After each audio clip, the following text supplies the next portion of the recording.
Hello everyone, welcome to my channel. मैं biology mantra. जैसा कि आप जानते हैं कि नीट एग्जाम के लिए ये हमारी लास्ट मंथ स्ट्रैटेजी है, जिसमें मैं सुपर फास्ट रिवीजन सीरीज मैंने स्टार्ट करी है। सुपर फास्ट तरीके से आपको एनसीईआरटी बायोलॉजी पूरा रिवाइज कराऊंगी, क्योंकि हम जानते हैं कि 95 क्वेश्चंस में से 85 क्वेश्चंस श्योर आपके एनसीईआरटी बेस्ड ही होते हैं। इसलिए हमें 85 मार्क्स को अगर अच्छी तरीके से करना है, उन्हें करेक्ट करना है, ज़्यादा से ज़्यादा मार्क्स गेन करने हैं, तो हमें एनसीईआरटी को कम से कम 10 to 15 टाइम्स रिवाइज करना होगा बिफोर एग्जाम और लास्ट मंथ में। इसी मैंने सुपरफास्ट सीरीज स्टार्ट करी है, तो आप मेरे साथ बने रहिए और इस चैप्टर को बहुत ही जल्दी 15 मिनट्स के अंदर आप रिवाइज कर लीजिए और कई बारी से रिवाइज करिए पूरे मंथ में, ताकि आपका सिलेक्शन श्योर हो जाए। हर एक लाइन, समरी, हर चीज़ को मैंने इसमें कवर किया है, तो आपकी ये हेल्प के लिए है। So all the best for your upcoming exam and this chapter is cell cycle and cell division. Let's start our chapter. जब सिंगल सेल में ग्रोथ और रिप्रोडक्शन की साइकिल्स होती हैं, यानी कि सेल डिवीजन होता है, ये growth and reproduction characteristic of all living organism है, तो सिंगल सेल क्या हो जाता है, उसमें बहुत सारे मिलियंस ऑफ सेल्स का स्ट्रक्चर फॉर्म हो जाता है, यानी कि पूरी की पूरी ऑर्गेनिज्म की बॉडी बन जाती है। यानी जितने भी सेक्सुअली रिप्रोड्यूसिंग ऑर्गेनिज्म है, उनकी लाइफ स्टार्ट होती है सिंगल सेल जायगोट से। ठीक है, cell division, cell DNA replication हो और ओवरऑल ऑफ सेल ग्रोथ बोले, ये जो है एक कोऑर्डिनेटेड मैनर में होती है। ये इंश्योर करने के लिए होती है कि जो सेल डिवीजन होगा वो करेक्ट होना चाहिए और प्रोजेनी जो बने उनमें जो भी जेनेटिक कॉम्प्लीमेंट हो वो बिल्कुल करेक्ट हो और formation of correct progeny cells हो। Cell division does not stop with maturity but it is continuous throughout the life, continue रहता है। सेल साइकिल क्या है? सेल साइकिल एक्चुअली ये स्टेजेस हैं या सीक्वेंस ऑफ इवेंट्स हैं जिससे कि सेल को गुजरना होता है। अब एक सेल डिवीजन से दूसरी सेल डिवीजन होती है, इसे सेल साइकिल बोलते हैं, या तो सीक्वेंस ऑफ इवेंट्स बोल सकते हैं। इनमें क्या क्या सीक्वेंस ऑफ इवेंट्स होते हैं? सेल का जीनोम डुप्लीकेट होता है, जो अदर कॉन्स्टिट्यूएंट्स हैं या अदर ऑर्गेनेलीज हैं वो सिंथेसाइज होते हैं, प्रोटीन सिंथेसाइज होती है और इवेंचुअली सेल जो है वो डॉटर सेल में डिवाइड हो जाती हैं। सेल साइकिल जो है उसमें साइटोप्लाज्मिक इंक्रीज कॉन्टिन्यूअस होता है और जो डीएनए सिंथेसिस होती है वो स्पेसिफिक स्टेज में होती है। फेजेस ऑफ सेल साइकिल में आ जाए, जो फेजेस ऑफ सेल साइकिल है, जो यूकैरियोटिक सेल साइकिल है, उसमें जो उसको कैसे आप इलस्ट्रेट कर सकते हैं, ह्यूमन सेल कल्चर देखें तो आप इलस्ट्रेट कर सकते हैं। जो ह्यूमन सेल है वो डिवाइड होती है, हर एक 24 घंटे में डिवाइड होती है। उसमें से भी जो 23 घंटे है वो उसमें इंटरफेस डिवीजन ही होता रहता है और जो माइटोसिस डिवीजन है वो लगभग 1 घंटे में कंप्लीट हो जाता है। जो ड्यूरेशन ऑफ सेल साइकिल है वो ऑर्गेनिज्म टू ऑर्गेनिज्म वेरी करता है, type to different type of cells में अलग अलग होता है। ईस्ट सेल की सेल साइकिल 90 मिनट्स की होती है। सेल साइकिल में 2 बेसिक स्टेजेस होती हैं, 2 बेसिक फेजेस होते हैं। एक होता है इंटरफेज जिसे प्रिपरेशन पीरियड भी बोलते हैं, एक होता है एम फेज जिसे माइटोटिक फेज भी कहा जाता है। इंटरफेज जो है ये क्या है? ये 2 सक्सेसिव एम फेज के बीच का लैप है, जगह है। ठीक है, ये 95% ऑफ जितनी भी सेल साइकिल में 2 चीजें हैं, इंटरफेज और एम फेज। ठीक है, ये जो इंटरफेज है ये 95% ड्यूरेशन इंटरफेस ही होता रहता है। जैसे कि अभी आपको बताया 23 आवर जो इंटरफेज होगा, 1 आवर जो है वो सेल डिवीजन होगा, यानी एम फेज होगा। और जो एम फेज है ये एक्चुअल सेल डिवीजन है, जिसमें आपका prophase, metaphase, anaphase, telophase division होता है। ये जो है इसमें स्टार्ट्स विद न्यूक्लियर डिवीजन के साथ स्टार्ट होगा। इस न्यूक्लियर डिवीजन को कैरियोकाइनेसिस कहते हैं और एंड होता है साइटोकाइनेसिस यानी कि साइटोप्लाज्मिक डिवीजन के साथ में। ठीक है, रेस्टिंग फेज जो है ये सेल प्रिपेयर्स फॉर सेल, ये इंटरफेज को रेस्टिंग फेज कहा जाता है। एक्चुअली में ये प्रिपरेटरी पीरियड है जिसमें सेल अपने आप को प्रिपेयर करता है, हर तरीके की तैयारी करता है ताकि वो डिवाइड हो सके। ह्यूमन सेल्स जो है हर 24 घंटे में डिवाइड होती हैं, जिसमें से इंटरफेज का 23 आवर्स है जो कि 95% ऑफ टाइम को कवर कर लेता है और माइटोसिस 1 आवर। इंटरफेज में ये जो आपके G1 फेज, S फेज और G2 फेज होते हैं। इंटरफेज में गैप 1, इसे ग्रोथ फेज नहीं है, ये गैप 1 है। S phase is synthesis phase and G2 phase is gap 2। Mitosis जो है, माइटोसिस के बाद इसमें क्या क्या हो रहा है? माइटोसिस के बाद सबसे पहले जो आता है वो होता है G1 फेज यानी गैप 1 फेज और उसके बाद डीएनए सिंथेसिस फेज यानी S फेज आता है। एस फेज के बाद G2 फेज आता है, G2 फेज के बाद फिर माइटोसिस आता है। तो इस तरीके की साइकिल इसकी बनती रहती है, ये आप कर चुके हैं एनसीईआरटी में। तो G1 is interval between mitosis and DNA synthesis. इसमें होता क्या क्या है, सेल बहुत ही एक्टिव होता है मेटाबॉलिकली और कंटिन्यू ग्रोथ होती रहती है, उसमें डीएनए रेप्लिकेशन नहीं होता है, सेल ग्रोथ होता है, नॉर्मली ग्रो करता है, मेटाबॉलिज्म होता है और ज्यादातर ऑर्गेनेलीज यहाँ पर डुप्लीकेट हो जाते हैं। एस फेज में आ जाए, एस फेज सिंथेसिस फेज है, इसमें डीएनए सिंथेसिस होते हैं, क्रोमोसोम सिंथेसिस या रेप्लिकेट होता है। जो अमाउंट ऑफ डीएनए है वो एक्चुअली में डबल हो जाता है, सेल के क्रोमोसोम नंबर जो है वो डबल नहीं होते हैं। जैसे कि अगर अमाउंट 2C है पहले, तो बाद में वो 4C हो जाएगा। और अगर हम इसमें क्रोमोसोम नंबर की बात करें तो पहले भी 2n नंबर ऑफ क्रोमोसोम्स थे, एस फेज में भी 2n नंबर ऑफ ही रहेंगे और G2 में भी 2n नंबर ही क्रोमोसोम रहेंगे।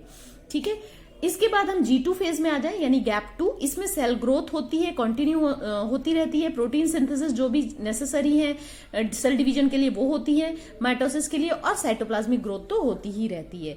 एनिमल सेल्स में एस फेज जो में क्या क्या होता है, डीएनए रेप्लिकेशन होता है न्यूक्लियस में, सेंट्रियोल डुप्लीकेट्स होते हैं साइटोप्लाज्म में, और हिस्टोन प्रोटीन की सिंथेसिस भी होती है जो कि डीएनए के साथ बहुत जरूरी है।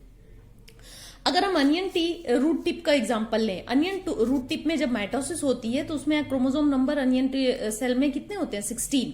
G1 फेज में भी 16 रहेगा, एस में भी 16 रहेगा, G2 में भी 16 रहेगा, और आफ्टर एम फेज भी 16 की दो जो है इसमें सेल्स बनेंगी। डीएनए कंटेंट जो है वो 2C होगा, 4C होगा, बाद में भी 4C होगा, और उसके बाद दो सेल्स बन जाएंगी 2C की। ठीक है, एडल्ट एनिमल सेल में जो है डिवीजन नहीं होता है, कुछ ऐसी होती हैं जिनमें एडल्ट एनिमल सेल्स में डिवीजन नहीं होता उन सेल्स में, जैसे कि हार्ट सेल्स और न्यूरॉन्स में। ये कुछ सेल्स ऐसी होती हैं जो ओकेजनली डिवाइड करती हैं, कुछ सेल्स होती हैं जो लॉस सेल्स को रिप्लेस करती हैं और फर्दर डिवाइड नहीं होती, यानी सेल डिफरेंशिएट हो जाती हैं। जो सेल में डिवीजन नहीं होता है, यानी जो सेल्स जो हैं सेल डिफरेंशिएट होती हैं और वो G1 फेज में नहीं जाती हैं, तो वो माइटोसिस से एग्जिट कर जाती हैं। वो किस फेज में चली जाती हैं, वो G0 फेज में चली जाती हैं, जिसे क्विसेंट स्टेज भी करते हैं, इनएक्टिव स्टेज भी बोलते हैं, जो जरूरत पड़ने पर एक्टिव होती हैं। ठीक है, ये सेल्स जो है Q1 जो G0 फेज की सेल्स होती हैं वो मेटाबॉलिकली एक्टिव होती हैं और लेकिन प्रोलिफरेट नहीं होती हैं अनलेस की कंडीशन कोई अराइज ना हो। एम फेज में आपका प्रोफेज, मेटाफेज, एनाफेज और टेलोफेज होता है। प्रोफेज जो है वो लॉन्गेस्ट फेज मानी जाती है पूरे माइटोसिस की।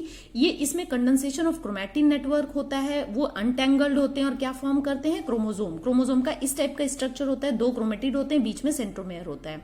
ठीक है, 2 सिस्टर क्रोमेटिड अटैच कहां से होते हैं, सेंट्रोमेयर से अटैच होते हैं। तो ये प्रोफेज जो है वो लॉन्गेस्ट फेज है। ये इसमें जो है सेंट्रोजोम या जिसे सेंट्रियोल बोलते हैं, सेंट्रोजोम कंटेन 2 सेंट्रियोल्स, वो डुप्लीकेट होते हैं और मूव टुवर्ड्स कहां, अपोजिट पोल जो है सेल्स के उसकी तरफ मूव करना शुरू कर देते हैं। जो हर सेंट्रोजोम है या सेंट्रियोल बोले वो रेडिएट आउट करता है माइक्रोट्यूब्यूल, जिन्हें एस्टर्स भी बोला जाता है। और स्पिंडल फाइबर, ये बहुत इंपॉर्टेंट कैरेक्टरिस्टिक है इसकी, स्पिंडल फाइबर फॉर्मेशन इसमें स्टार्ट हो जाता है। एस्टर्स को दो एस्टर प्लस स्पिंडल फाइबर को मिलाकर बोलते हैं mitotic apparatus. Eight the and इस स्टेज में क्या होता है, disappearance of Golgi bodies, endoplasmic reticulum, nucleolus and nuclear envelope dissolve हो जाता है, डिसअपियर हो जाता है। मेटाफेज में आ जाए, इसमें अलाइनमेंट होता है क्रोमोसोम का। सबको पता है अलाइनमेंट किसमें, इक्वेटोरियल प्लेट की तरफ अलाइनमेंट करते हैं, जिसे मेटाफेजिक प्लेट भी कहा जाता है। इसमें कंप्लीट डिसइंटीग्रेशन न्यूक्लियर मेम्ब्रेन का हो चुका होता है और क्रोमोसोम स्प्रेड हो जाते हैं कहां पर, आपके साइटोप्लाज्म में स्प्रेड हो जाते हैं। कंडेंसेशन ऑफ क्रोमोसोम जो है वो कंप्लीट हो जाता है पूरी तरीके से, और इतना ज्यादा हाईली कंडेंस्ड होता है ताकि वो माइक्रोस्कोप में आप आसानी से देख सकते हैं। सबसे जो बेस्ट स्टडीड होती है वो मेटाफेजिक क्रोमोसोम की ही होती है अंडर माइक्रोस्कोप। सेंट्रोमेयर इस तरीके से और 2 सिस्टर क्रोमेटिड्स इजिली विजिबल, ये मेटाफेजिक क्रोमोसोम है। इसके बाद यहां पर जो सेंट्रोमेयर होता है उसमें स्मॉल डिस्क शेप स्ट्रक्चर होते हैं उसकी सरफेस पे सेंट्रोमेयर के, उसे काइनेटोकोर बोलते हैं। ये स्पिंडल फाइबर से ही बनते हैं और ये साइट ऑफ अटैचमेंट है, इसमें स्पिंडल फाइबर इसी से अटैच होते हैं, इस तरीके से इसी से अटैच होते हैं। Chromosomes are move to spindle, equator की तरफ मूव करते हैं and get align to the metaphasic plate में अलाइन हो जाते हैं through spindle fibre at both the poles. ये देखिए दोनों तरफ स्पिंडल फाइबर से अटैच हो गए और ये मेटाफेजिक प्लेट में आपके अटैच हो गए हैं। एनाफेज स्टेज में आ जाए। एनाफेज में हर जो क्रोमोसोम है वो मेटाफेजिक प्लेज में जो क्रोमोसोम है वो स्प्लिट हो जाता है, साइमल्टेनियसली सारे एक साथ स्प्लिट होते हैं और मूव अवे कहाँ, इक्वेटोरियल प्लेट से दूर होने की कोशिश करते हैं। कौन खींचता है उन्हें? ये स्पिंडल फाइबर्स इन्हें खींचते हैं, माइक्रोट्यूब्यूल्स खींचते हैं। 2 डॉटर क्रोमेटिड में कन्वर्ट हो जाते हैं। ये daughter chromosomes of future daughter nuclei बनते हैं आगे चल के, और ये माइग्रेट करते हैं अपोजिट पोल्स की तरफ, ये अपोजिट पोल्स की तरफ माइग्रेट करते हैं। ये आर्म्स ऑफ क्रोमोसोम है जो कि ट्रेलिंग बिहाइंड रहता है, और सेंट्रोमेयर जो है ये हर क्रोमोसोम का डायरेक्टेड टुवर्ड्स द पोल की तरफ डायरेक्ट रहते हैं। इसकी बात ध्यान रखेंगे, लीडिंग एज इसे बोलते हैं। इसके बाद सेंट्रोमेयर जो है स्प्लिट होता है, डिवाइड होता है, क्रोमेटिड सेपरेट होते हैं और move towards 2 opposite poles of the cell. Telophase में आ जाए। टेलोफेज में क्रोमोसोम इलोंगेशन स्टार्ट हो जाता है। ये फाइनल स्टेज है कैरियोकाइनेसिस की, और क्रोमोसोम जो है एट रेस्पेक्टिव प्लेस में पहुंच जाते हैं, पोल्स में पहुंच जाते हैं, वहां डिकंडेंस होना शुरू हो जाते हैं, ठीक है, और वापस में उनमें इलोंगेशन शुरू हो जाता है और वो अपनी इंडिविजुअलिटी डिसॉल्व कर देते हैं, लूज कर देते हैं, और एज अ डिस्क्रीट एलिमेंट फिर से उन्हें क्रोमैटिन नेटवर्क में कन्वर्ट हो जाते हैं। तो इंडिविजुअल क्रोमोसोम आप नहीं देख पाएंगे, वो किस में कन्वर्ट हो गए? Chromosome, chromatin material, chromatin thread, इसमें कन्वर्ट हो गए और 2 पोल में कलेक्ट हो गए। फिर उन 2 पोल्स में क्या हो जाएगी? न्यूक्लियर एनवेलप बननी शुरू हो जाएगी अराउंड क्रोमैटिन मटेरियल, और फिर आपका फॉर्मिंग 2 डॉटर न्यूक्लियाई पहले बनेंगी। डॉटर न्यूक्लियाई बनने के बाद उनमें nucleolus, Golgi complex, endoplasmic reticulum जो डिसअपियर हो चुका था प्रोफेज में, वो वापस रीअपियर हो जाएगा। इसके बाद साइटोकाइनेसिस होगी, साइटोप्लाज्म डिवाइड होगा। अब न्यूक्लियस डॉटर न्यूक्लियाई बन गए, अब डॉटर सेल्स बनने के लिए साइटोप्लाज्म भी उनके ऊपर आएगा। सेग्रीगेशन ऑफ डुप्लीकेटेड क्रोमोसोम्स यहां पर होगा। ये क्या है? कैरियोकाइनेसिस है। पहले न्यूक्लियर डिवीजन होता है, बाद में साइटोप्लाज्मिक डिवीजन यानी साइटोकाइनेसिस होती है और सेल डिवाइड हो जाता है। साइटोकाइनेसिस एनिमल सेल में सेल फरो बनता है, जैसे कि मैं आप पढ़ चुके हैं पहले भी। प्लाज्मा मेम्ब्रेन डीपन होती है और सेल डिवाइड हो जाता है। प्लांट सेल जो है वो उसमें साइटोकाइनेसिस डिफरेंट तरीके से होता है। क्यों? Due to the presence of inextensible cell wall. Cell wall formation start होती है सेंटर में, किस प्रिकर्सर से? सेल प्लेट के प्रिकर्सर से सेल बनना शुरू होती है, सेल प्लेट बीच में बनना शुरू होती है, जो कि धीमे धीमे बनते बनते सेल मिडिल लैमेला में कन्वर्ट हो जाती है, कैल्शियम और मैग्नीशियम पैक्टेट से बनती है। किसके बीच में? 2 एडजेसेंट सेल्स के बीच में, वॉल ऑफ 2 एडजेसेंट सेल्स। कुछ ऑर्गेनिज्म होते हैं जिनमें कैरियोकाइनेसिस जो है वो साइटोकाइनेसिस उसके बाद नहीं होती, नॉट फॉलोड बाय साइटोकाइनेसिस। इसके रिजल्ट में एज अ रिजल्ट क्या हो जाता है? मल्टी न्यूक्लिएट कंडीशन हो जाती है। जब कैरियोकाइनेसिस हो गया, न्यूक्लियस तो डिवाइड हो गया लेकिन साइटोकाइनेसिस नहीं हुआ, डॉटर सेल्स नहीं बनी, तो ये क्या formation? Leading to formation of syncytium. Syncytium क्या होता है? जिसका एग्जांपल है लिक्विड एंडोस्पर्म इन कोकोनट, जिसमें कि ढेरों, सैकड़ों, थाउजेंड्स ऑफ न्यूक्लियस होते हैं, साइटोप्लाज्मिक डिवीजन नहीं हो पाता है। ठीक है, इसके बाद सेल वॉल फॉर्मेशन स्टार्ट होता है सेंटर से, फिर वो ग्रो धीमे धीमे धीमे धीमे ग्रो होते होते बाहर की तरफ होता है, लेटरल वॉल्स में जाकर मिलकर और एक सेल को 2 में डिवाइड कर देता है। माइटोसिस की सिग्निफिकेंस में आ जाए। माइटोसिस को इक्वेशनल डिवीजन भी कहते हैं, क्योंकि ये 2 इक्वल डॉटर सेल्स में डिवाइड होता है, जिसमें कि equal number of chromosomes divide होते हैं। माइटोसिस जो है रिस्ट्रिक्टेड है डिप्लॉइड सेल्स ओनली, केवल डिप्लॉइड सेल्स में ही होता है माइटोसिस। कुछ लोअर प्लांट्स हैं, कुछ इंसेक्ट्स होते हैं जो कि हैप्लॉइड सेल हैं, उनमें भी माइटोसिस हो सकता है, कुछ एक्सेप्शंस हैं इसके। माइटोसिस में क्रोमोसोम नंबर जो है कंजर्व रहते हैं डॉटर सेल्स में। अगर 2n है तो जो डॉटर सेल्स होती हैं उनमें भी 2n होता है। माइटोसिस जो है as a result of mitosis क्या होता है? Production of diploid daughter cells बनती हैं, जिनका आइडेंटिकल जेनेटिक कंप्लीमेंट होता है, यानी डॉटर सेल्स और पेरेंट के जेनेटिक कंप्लीमेंट सेम होता है। 2n है तो 2n ही रहेगा। मल्टी सेलुलर ऑर्गेनिज्म की ग्रोथ माइटोसिस की वजह से होती है। सेल ग्रोथ जो होती है ड्यू टू द माइटोसिस, और ये जो जब सेल ग्रो करने लगती है, जरूरत से ज्यादा ग्रो करने लगती है, तो क्या होता है? उसका जो रेशियो होता है न्यूक्लियस साइटोप्लाज्म का, वो डिस्टर्ब हो जाता है, जिसकी वजह से सेल फर्दर डिवाइड होती है। किस चीज को मेंटेन करने के लिए? टू मेंटेन और to restore nucleus cytoplasmic ratio. Significant contribution mitosis का है सेल रिपेयर में। कुछ सेल्स एनिमल की ऐसी होती हैं जिनको कॉन्स्टेंटली रिपेयर करने की जरूरत पड़ती है, जैसे upper layer of epidermis cell, cell lining of gut हो गया, और ब्लड वेसल्स की सेल लाइनिंग हो गई। प्लांट में जो कॉन्टिन्यूस ग्रोथ होती है वो माइटोटिक डिवीजन के कारण होती है, मेरिस्टेमेटिक टिश्यूज की प्रेजेंस के कारण होती है। वो कहां प्रेजेंट होते हैं? Apical cambium and lateral cambium में। मियोसिस डिप्लॉइड सेल्स में होता है। इसमें जब सेक्सुअल रिप्रोडक्शन ऑर्गेनिज्म में होता है तो ऑफस्प्रिंग प्रोड्यूस होते हैं। ये ऑफस्प्रिंग कैसे प्रोड्यूस होते हैं? फ्यूजन ऑफ गैमेट्स के कारण होते हैं with complete haploid set of chromosome. तो क्या बन जाता है? डिप्लॉइड ऑफस्प्रिंग हो जाता है। जब ये जो है मैच्योर होता है और जब इसमें सेक्सुअल रिप्रोडक्शन होता है, again it forms gametes. Specialise diploid cells होती हैं जो कि रिप्रोडक्टिव सेल्स होती हैं, उनमें ही जो है वो मियोसिस होता है जिसमें क्रोमोसोम नंबर हाफ हो जाते हैं और इसीलिए इसे रिडक्शनल डिवीजन भी कहा जाता है। और इससे क्या बनते हैं, गैमेट्स बनते हैं जो कि क्या होते हैं, हैप्लॉइड डॉटर सेल्स होती हैं। मियोसिस क्या इंश्योर करता है, production of haploid phase in life cycle of sexual reproducing organism. और जब फर्टिलाइजेशन होता है गैमेट्स का तो वो वापस अपनी डिप्लॉइड 2n स्टेज को जो है रिस्टोर कर लेते हैं। प्लांट और एनिमल्स में मियोसिस होता है तो क्या बनता है, गैमेट्स बनता है, यानी गैमेटोजेनेसिस के समय होता है और it leads to formation of haploid gametes. Meiosis की 2 स्टेजेस हैं, meiosis first and meiosis second.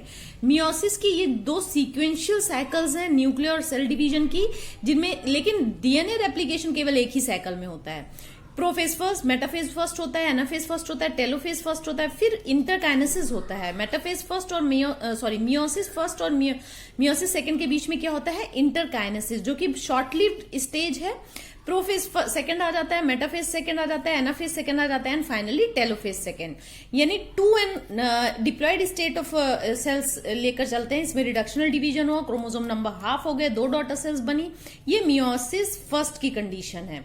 Meiosis second में अगेन ये इक्वेशनल बिल्कुल माइटोसिस की तरह होता है। इसमें एक सेल से सेम नंबर ऑफ क्रोमोसोम की 2 डॉटर सेल्स बन गई, एक सेल से सेम नंबर ऑफ क्रोमोसोम की 2 डॉटर सेल्स। तो यानी ओवरऑल रिजल्ट देखें तो 2n नंबर ऑफ सेल्स से कितनी हैप्लॉइड सेल्स बनी, 4 हैप्लॉइड सेल्स का फॉर्मेशन हुआ। मियोसिस इन्वॉल्व करता है क्या, पेयरिंग ऑफ होमोलोगस क्रोमोसोम्स होते हैं। क्रोमोसोम्स जो एक जैसे क्रोमोसोम दिखते हैं वो उनकी पेयरिंग होती है। और क्या होता है, रिकॉम्बिनेशन होता है, यानी जो नॉन सिस्टर क्रोमेटिड्स हैं, एक होमोलोगस क्रोमोसोम की एक क्रोमेटिड और दूसरे होमोलोगस क्रोमोसोम की जो सिस्टर क्रोमेटिड होती हैं वो आपस में एक जगह से ज्वाइंट होती हैं और वो अपने जेनेटिक मटेरियल को एक्सचेंज करती हैं जिससे कि रिकॉम्बिनेशंस बनते हैं। इस प्रोसेस को क्रॉसिंग ओवर बोलते हैं। अभी आगे पढ़ते हैं इसे। मियोसिस फर्स्ट जो है, इसमें जो स्टेजेस हैं उसमें प्रोफेज 1 जो है वो सबसे लॉन्गर होता है और सबसे कॉम्प्लेक्स होता है। इस प्रोफेज फर्स्ट की अपनी 5 स्टेजेस हैं, leptotene, zygotene, pachytene, diplotene and diakinesis. LZP डिप डिया ऐसे करके आप लर्न कर सकते हैं। लिजिप, leptotene, zygotene, pachytene, diplotene and diakinesis. Leptotene में क्या होता है, प्रोफेज फर्स्ट स्टेज की जो लेप्टोटीन सब स्टेज है, इसमें क्रोमोसोम जो है वो विजिबल होने लगते हैं माइक्रोस्कोप में बिल्कुल थ्रेड की तरह, और कॉम्पैक्शन ऑफ क्रोमोसोम कंटिन्यू, वो कॉम्पैक्ट होना शुरू हो जाते हैं। ज़ाइगोटीन में क्रोमोसोम जो है पेयरिंग स्टार्ट कर देते हैं, यानी होमोलोगस क्रोमोसोम आपस में एक साथ आ जाते हैं, थ्रेड जैसे ही है लेकिन आपस में पास में आ जाते हैं। इस प्रोसेस को सिनेप्सिस बोलते हैं। कॉम्प्लेक्स फॉर्म होता है, यानी 2 बन जाते हैं तो कैसे हो गए, होमोलोगस क्रोमोसोम बाइवेलेंट हो गए, और क्योंकि उनमें 4 क्रोमेटिड हैं, एक के 2 क्रोमेटिड, दूसरे के 2 क्रोमेटिड, तो मिलके इसको क्या बोलते हैं, टेट्राड। क्रोमोसोम में जो है यहां पर देखिए सिनेप्सिस हुई, एक्कोम्पनीड बाय कॉम्प्लेक्स स्ट्रक्चर, जिसे सिनेप्टोनिमल कॉम्प्लेक्स बोलते हैं। ठीक है, 2 क्रोमोसोम के बीच में थ्रेड जैसे स्ट्रक्चर होते हैं, इसे सिनेप्टोनिमल कॉम्प्लेक्स बोलते हैं। ये इलेक्ट्रॉनिक माइक्रोग्राफ से देखा जा सकता है। लेप्टोटीन, ज़ाइगोटीन स्टेजेस शॉर्ट लिव्ड होती हैं प्रोफेज फर्स्ट की। पैकिटीन जो है, इसमें आपका 4 क्रोमेटिड जो है ऑफ ईच बाइवेलेंट क्रोमोसोम के जो 4 क्रोमेटिड हैं वो टेट्राड की तरह क्लियरली विजिबल होने लगते हैं, थ्रेड जैसे नहीं, क्लियरली विजिबल होने लगते हैं, और इसमें रिकॉम्बिनेशन नोड्यूल्स दिखने लगते हैं। यानी रिकॉम्बिनेशन नोड्यूल यानी एक सिस्टर क्रोमेटिड का दूसरे होमोलोगस क्रोमोसोम का जो दूसरा क्रोमोसोम है उससे ओवरलैपिंग हो जाती है वहां पर जहां पर क्रॉसिंग ओवर होना है। ये वो साइट है जहां पर क्रॉसिंग ओवर होगी, 2 क्रोमोसोम जो सिस्टर क्रोमेटिड हैं वो आपस में ओवरलैप करेंगी। नॉन सिस्टर क्रोमेटिड्स ऑफ होम, यानी the site at which the crossing over occur between non sister chromatid और होमोलोगस क्रोमोसोम। या इसी पॉइंट पे रिकॉम्बिनेशन नोड्यूल ही वो पॉइंट है जहां पर क्रॉसिंग ओवर होता है। वहां पर क्या होता है, एक्सचेंज ऑफ जेनेटिक मटेरियल होता है बिटवीन 2 कह लें non sister chromatids of homologous chromosome. ये एंजाइम मीडिएटेड प्रोसेस है, इसे रिकॉम्बिनेज एंजाइम की मदद से होता है ये, और इट लीड्स टू रिकॉम्बिनेशन, नए जेनेटिक मटेरियल बनते हैं, क्योंकि एक का जो मटेरियल जेनेटिक मटेरियल है इस रिकॉम्बिनेशन नोड्यूल से दूसरे में आ जाता है और दूसरे का इसमें आ जाता है, यानी दोनों अब रिकॉम्बिनेशन बन गए। ठीक है, recombination completed at the end of pachytene and leaving the chromosome linked at side. लेकिन ये उस जगह पर जहां पर रिकॉम्बिनेशन नोड्यूल है उस जगह पर ये अटैच ही रहता है। ठीक है, डिप्लोटीन जो है रिकॉग्नाइज बाय डिसोल्यूशन। अब जो सिनेप्टोनिमल कॉम्प्लेक्स बने थे वो वहां पर अब वो डिसॉल्व होंगे, क्योंकि अब इनको अलग अलग होना है। जेनेटिक जो एक्सचेंज ऑफ मटेरियल था वो हो चुका है। Tendency of bivalent homologous chromosome to separate, अब टेंडेंसी उनकी अलग अलग, जेनेटिक रिकॉम्बिनेशन हो गया, अब अलग अलग होने, कहां पर, जिस जगह पर रिकॉम्बिनेशन नोड्यूल था यानी साइट ऑफ क्रॉसओवर, उस जगह से वो अटैच रहेंगे, बाकी जगह से वो अलग अलग हो जाएंगे। तो एक एक्स शेप्ड स्ट्रक्चर बन जाता है इस कंडीशन में डिप्लोटीन स्टेज में, जिसे चैस्माटा भी बोला जाता है। इन oocyte, कुछ ऐसे oocyte से होते हैं सम कुछ वर्टिब्रेट्स के, जिनमें डिप्लोटीन स्टेज जो है वो मंथ या ईयर्स तक भी सस्पेंडेड रह सकती है। डायकाइनेसिस जो है किससे टर्म मार्क करोगे आप, टर्मिनलाइजेशन कहाँ होता है, डायकाइनेसिस प्रोसेस में होता है, स्टेज में होता है, जिसमें चैस्माटा जो है वो क्रोमोसोम फुली कंडेंस्ड हो जाता है और टर्मिनलाइजेशन चैस्माटा से यानी पूरा का पूरा सेपरेट हो जाते हैं दोनों homologous chromosomes, chromosome fully condensed होते हैं, न्यूक्लियोलस जो है डिसअपियर हो जाता है, न्यूक्लियर एनवेलप ब्रेक डाउन हो जाता है, जैसा कि प्रोफेज स्टेज में होता है।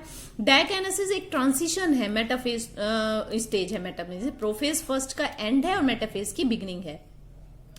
मेटाफेज फर्स्ट स्टेज में आ जाए, इसके बाद क्या होगा, माइक्रोट्यूब्यूल बनेंगे अपोजिट पोल्स में, जिससे स्पिंडल फाइबर जो है बनेंगी और अटैच होंगी होमोलोगस क्रोमोसोम से, और bivalent arrange on equatorial plate में डबल डबल यानी बायवेलेंट्स अरेंज हो जाए, होमोलोगस क्रोमोसोम अरेंज हो जाएंगे।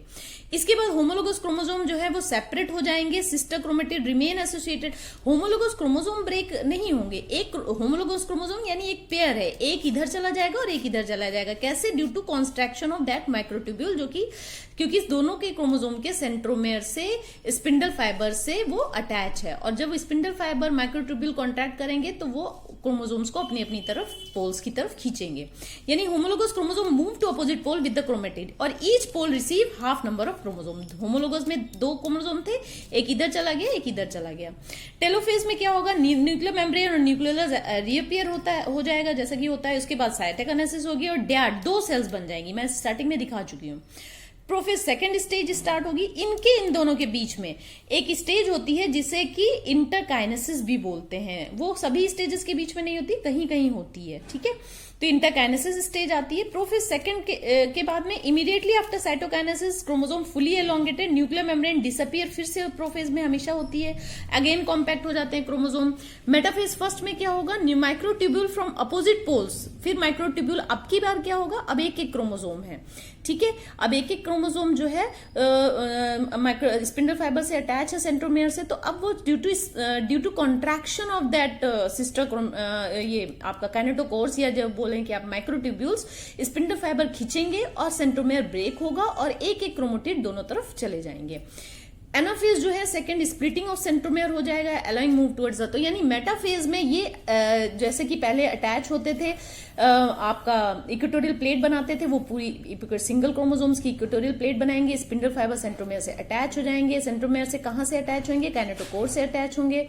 इसके बाद एनाफेज में स्प्लिटिंग होगी और जो है शॉर्टनिंग ऑफ माइक्रोट्यूब्यूल की वजह से, और सिस्टर क्रोमेटिड सेपरेट हो जाएंगी, अलग अलग हो जाएंगी एक क्रोमोसोम की।